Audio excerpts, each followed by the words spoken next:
What is up, ladies and gentle nerds? It's your boy Graham, also known as HamHawks42 on the internet, and today is another edition of the Overthinking MTG podcast, the show where we take a look at an individual Magic card and talk about it for at least 10 minutes. And today is Wednesday, which means Random Card Wednesday. So I am on scryfall.com, where you're going to hit the random card button, take a look at whatever comes up, and I will find something to say about it for the next 10 minutes. Let's see what we're looking at here.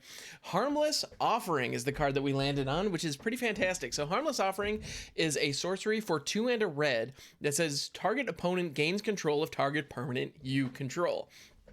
I love this card. I love cards that do things like this. This is just screaming for jank build-arounds, which is exactly what I'm here for. Now, this goes really, really well in decks like Zedru, the Great-Hearted, which is a commander where you get to actually draw cards and I believe gain life when your opponents control permanents you own.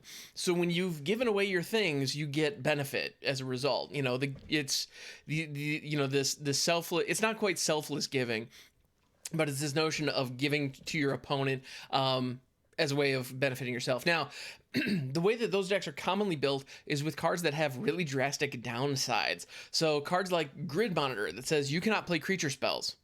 You know, but it's like a 4/6 for 4 or something like that. Or it might be 6/6. It's one of those, it's an overly costed creature, but it has a really significant downside. So it actually makes it permanent spells now that I think about it. In any event, Grid Monitor is one example. There's also Rust Elemental, where at the beginning of your upkeep, you need to sacrifice an artifact. If you can't, you tap it and it deals damage to you. So things like that are what really make cards like Harmless Offering or Zedru, or cards like Trickster God's Heist is another good example of a card that allows you to swap your cards for your opponents. Chrome Shell Crab. There's also now I'm just naming cards. There's also Switcheroo. It is a long-standing tradition for jank players like myself to find weird ways to give our opponents our stuff and for that to be to our benefit somehow. Because when you think about it, like if you're playing the Magic that we've all learned when we first started, like I have a 2/2, you have a 3/3, I shouldn't attack because your 3/3 wins. Okay, cool. Like if you're working with vanilla creatures, handing your opponent another body to work with doesn't really make a whole lot of sense. Like it seems like a really, really bad idea, actually. And it is in most situations. Just handing your opponent something is a bad decision. Like it's not a good idea to give your opponent an asset that they can work with and they can operate alongside, or that they can do something with, unless you have a very specific reason. So there are a couple of other great ways that you can take advantage of this. And actually, come to think of it, now that I think about it, actually, I have built a deck in Historic that runs Harmless Offering. And that deck actually uses 9 lives. So what it does is it hands your opponent 9 lives. 9 lives has a very interesting, an interesting couple of phrases on it. One, it has hexproof, which is whatever. It is what it is. Something we need to work around in that particular deck.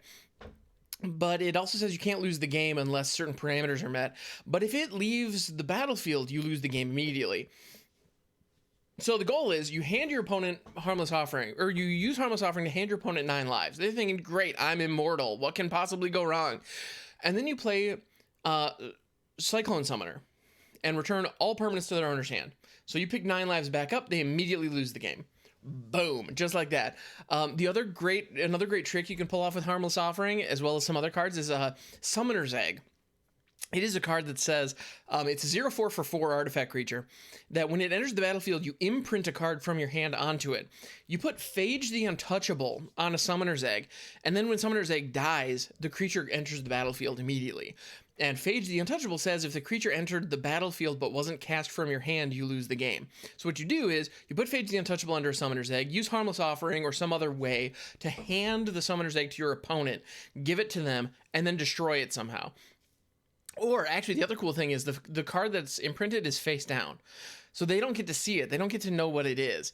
And so if they aren't wise to what you're up to, they might sacrifice it for value, and then boom, or block an incoming attacker, and then all of a sudden they just lose. It's that simple. So that is, well, I say simple. It's clearly a convoluted way to win the game, but it is possible. You can do it, and it's fun. Super duper fun. So cards like Harmless Offering give you those kinds of interactions, those kinds of synergies, and cards that come along with downsides are ubiquitous in Magic. There are cards like Lord of the Pit, which is a 7/7 that at the beginning of your upkeep you have to sacrifice a creature or it deals 7 damage to you. The idea is it's hungry, it must feed, and if it can't, it's going to take a bite out of you. It kind of makes sense. It fits flavorfully, and cards like that have kind of this long history in Magic. And I think Harmless Offering and other ways that you can give them to your opponents weaponizes them in a cool way that I guarantee was never intended when they first started coming out. That said, by the time Harmless Offering hit the field, by the time Harmless Offering showed up, other effects that granted that kind of ability, or like the switch ability or handing something to your opponent, did exist, and people were using them in this way. And so I think by the time Harmless Offering showed up, which was in Eldritch Moon, if I'm not mistaken, they actually were, I'm sure the designers were wise to those types of interactions, which is why this costs 3, because otherwise this would be an unplayable effect, frankly. Like if you didn't have some way to weaponize something by handing it to your opponent. Another great example is Treacherous Blessing from Theros Beyond Death. It's 1 and a black for an enchantment that says when it enters the battlefield, you draw 3 cards, but then for the rest of the game, for as long as it's around, every time you cast a spell, you lose 1 life. So it enters the battlefield, you draw a bunch of cards, you spend 1 life and 3 mana to Harmless Offering, hand it to your opponent. You've gotten all of the benefit, they get all the downside. It's lovely. You can do all kinds of fun things. The other thing that's worth noting about Harmless Offering specifically, target opponent gains control of target permanent you control. It's any permanent. That could be lands, that could be enchantments, that could be, you name it. So if you find yourself shackled with something you don't want, being able to just pawn it off on your opponent can be really powerful. And if you've built your deck to do just that, you can do some really cool things. Another thing I love about the Harmless Offering, like the card, is the artwork. So it depicts a figure. We don't get to see their face, but it depicts a figure holding out a kitten. And what's not to love about a kitten? It's adorable, and it's got this big smile on its face. It's absolutely fantastic. However, there are 2 details that are really telling about this image. One, and they're both on kind of the right side of the frame, if you will. The one is the cat's tail. It's in shadow, so it's difficult to see, but it looks like the tip of the tail has something going on. There's some kind of It doesn't look like a normal cat's tail. Let's put it that way. It looks almost like there's a mouth at the end of it, which there definitely shouldn't be a mouth at the end of a cat's tail. It is in shadow, so it's a little difficult to see. It also looks like it might be slightly discolored, but it might be because of the lighting. However, it's worth noting that this came out in Eldritch Moon. This is when the Eldrazi were taking over Innistrad, or at least were trying to take over. There were Eldrazi on Innistrad. And so what it appears to be is this cat is slowly undergoing this transformation into an Eldrazi horror, and it's starting with their tail. So that is a very interesting detail. The other detail that's worth noting is the figure's hand, their left hand that they are using to kind of, not necessarily hold the cat up, but kind of be ready to catch the cat if they were to slip. It looks as though, there is a bandage on their thumb. Their left thumb clearly has been bitten or cut. Something has happened there. And so you can see this cat has clearly hurt this person. Something awful is happening, and they're trying to give it away. They're just trying to pawn this cat off on somebody, which, as far as the flavor of the card goes, perfect. Like A+ flavor. They nailed it. And the cat's adorable when you look at its face. When you look at its tail, not so much. But yeah, so, and the other interesting thing is, this is a rare.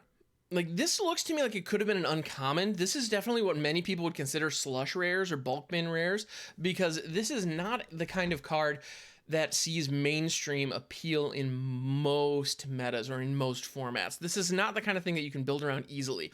This looks like a kind of goofy card that you would put in a commander deck, or in some kind of weird janky brew, not necessarily a competitive strong deck.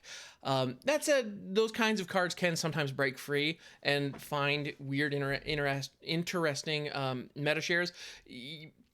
Specifically in combo decks is really where you end up seeing them the most.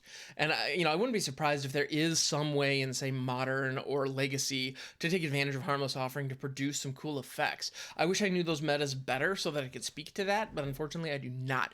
If you are aware of a deck that actually sees Harmless Offering see play in any of these formats, I'd love to hear about it. Please don't hesitate to leave a note in the comments explaining, where we might find Harmless Offering actually being played outside of Zedru decks and Commander, because that's the one place I can think of for sure. But yeah, I think this card is great. Like I said, I've used it in Historic. You can do some fun things with it. I really enjoy it very, very much. Alternate win conditions, weird combos. The possibility is there. Like, the possibilities are definitely there. And you have to think outside the box a little bit, but isn't that what we want to do? All right. Thank you so much for hanging out. I appreciate you. This has been Random Wednesday on the Overthinking MTG podcast. My name is Graham, also known as Hamhawks42 on the internet. You can catch me on Twitch, twitch.tv/Hamhawks42. I stream over there weekday mornings, and I will catch you guys on the next one. Thanks so much.